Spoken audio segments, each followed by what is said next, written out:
Ah, bismillah ar-Rahman ar-Rahim, wa sallallahu ala nabiyyik al-karim. Le problème ne se trouve pas dans la personne de Mohammed ibn Omar ibn Waqid al-Waqidi.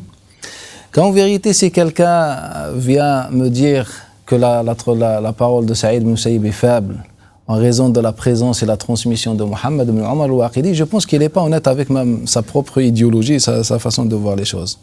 Car nous, chez Al-Asha'ira en général et le Maturidiyya aussi, Al-Sunnah en général, nous on a une règle. C'est que lorsque les savants ont l'habitude de transmettre une parole sans remettre son authenticité en question, c'est que cette parole est acceptée. Donc si on prend les livres de l'Usul et le premier livre de Al-Sunnah, on va trouver que les savants nous rapportent cette parole. Cette parole. Comme ils nous ont rapporté d'autres paroles qui n'ont jamais existé, mais acceptées dans le sens.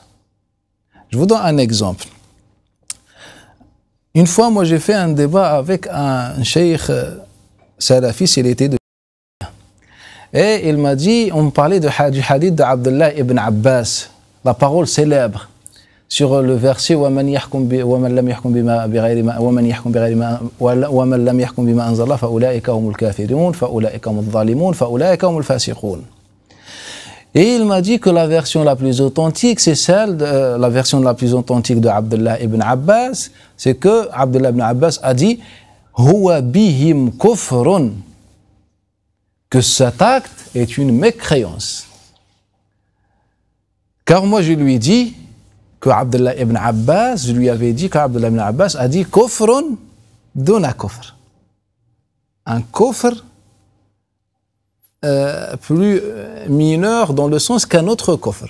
Ce qui signifie que Abdullah ibn Abbas nous dit que celui qui n'applique pas la loi d'Allah Ta'ala, dans ce verset, le sens de ce verset, ce n'est pas la grande mécréance.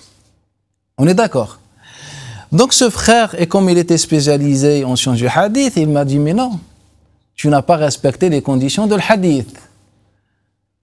Car la version la plus authentique, car on a qui rapporte, on a Taous d'après Abdullah ibn Abbas, et d'après Taous, on a son fils Ibn Taous, et on a Hushaym qui rapporte. Bref, ce sont des choses que je connais. Mais moi, si je lui dis Abdullah ibn Abbas a dit kufr dans la kufr, je savais de quoi je parlais. Et lui, il était limité à la science du hadith, qu'en science du hadith, selon les règles de la science du hadith, c'est que la deuxième version, c'est la version la plus authentique. Mais moi, je lui dis quelque chose. Je lui dis, notre référence, c'est les savants ou pas? Il m'a dit, naam, c'est les savants. Je lui dis, tous les savants de A jusqu'à Z, lorsqu'ils ont rapporté cette parole, tous, ils ont rapporté la version la moins authentique selon la science du hadith. Donc moi, je lui dis, mon argument, ce n'est pas la chaîne de transmission qui mène à la parole, c'est le témoignage du savant et l'utilisation des savants. Donc pour les savants, car les muhaddithin, les mufassirin, tous ont rapporté pour expliquer le verset la même parole. Et c'est la parole la plus faible, ou bien la parole qui est faible. Je lui dis donc, moi, mon argument, ce n'est pas la transmission et la chaîne de transmission, car sinon on a une vision limitée. Je lui dis, tous les savants ont rapporté qu'il y a deux kufr. Et toi, ta parole qui est authentique, et je la connaissais, ce qui veut dire c'est un kufr dans cette généralité. Donc moi, je lui dis, mon argument, c'est le consensus des savants dans l'utilisation de ça. Je lui dis donc, l'argument, ce n'est pas une chaîne de transmission qui mène à un tel et des faibles ou je ne sais pas. Et donc, c'est ça ce qui est malheureux. C'est que on a appris des choses et on est ainsi mis d'accord sur des choses et après, quelqu'un vient sortir, il va te dire Mohammed ibn Omar al-Waqidi. Et la deuxième chose, c'était pas sur ça que je me basais dans cette intervention, c'est l'un des exemples, bien l'un des paroles que j'ai données dans une liste qui est très importante. Il y a encore d'autres paroles. Donc, si on est honnête, on ne va pas parler de Mohammed ibn Omar al-Waqidi, car dans les livres du fiqh et dans les livres de Usul, on trouve des millions de paroles qui n'ont déjà même pas de chaîne de transmission. Comme le Nabi sallallahu alayhi wa sallam, dans tous les livres de Usul, il nous rapporte dans les arguments, parmi les arguments, une parole de Nabi sallallahu alayhi wa sallam, qawli lil jama'a mithl qawli lil wahid. Ma parole pour le groupe, c'est comme ma parole pour l'individu, ou le contraire, ma parole pour l'individu comme ma parole pour le groupe. Ça, ce n'est pas un hadith qui existe. C'est un hadith juste. Mais quand je le rapporte, je dis c'est un hadith authentique, c'est un hadith qui est accepté, car l'ensemble de la Ummah l'a utilisé dans cette formule, malgré que c'est un hadith qui est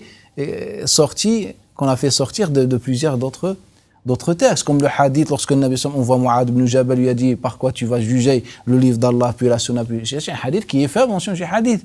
Mais quand si tu me demandes, je dis c'est un hadith qui est très authentique car le consensus de la Ummah sur l'utilisation de ce hadith, donc il ne faut pas tomber dans l'erreur des autres. Par exemple, lorsque l'Albani a voulu parler sur l'essuyage des chaussettes, et aussi avant lui l'Adami, astaghfirullah, Al-Qasimi, ils ont écrit un ouvrage sur Al-Qasimi et après lui l'Albani sur l'essuyage des chaussettes. Donc, lorsqu'ils étaient chercher les paroles des savants pour trouver un ancien savant qui a la même vision, ils n'ont pas pu donner les chaînes de transmission qui mènent à ces paroles. Donc, ils nous ont dit, dans leur livre, vous pouvez ouvrir les livres, par exemple, d'Al-Qasimi, il a dit, et comme c'est rapporté dans les livres du fiqh, sa célébrité fait de lui un avis existant et authentique. Donc maintenant, on a éliminé les chaînes de transmission. À un moment, il faut être logique. Si tous les savants l'ont rapporté, ils étaient, pourquoi je ne l'accepte pas? Moi, mon argument, c'est pas la chaîne de transmission, c'est le fait que les savants ont accepté la parole et l'ont rapporté. Sauf, donc s'il vient quelqu'un et me dit c'est authentique ou pas authentique, ce n'est pas une réfutation, ce n'est pas une critique. C'est juste le manque de la maîtrise.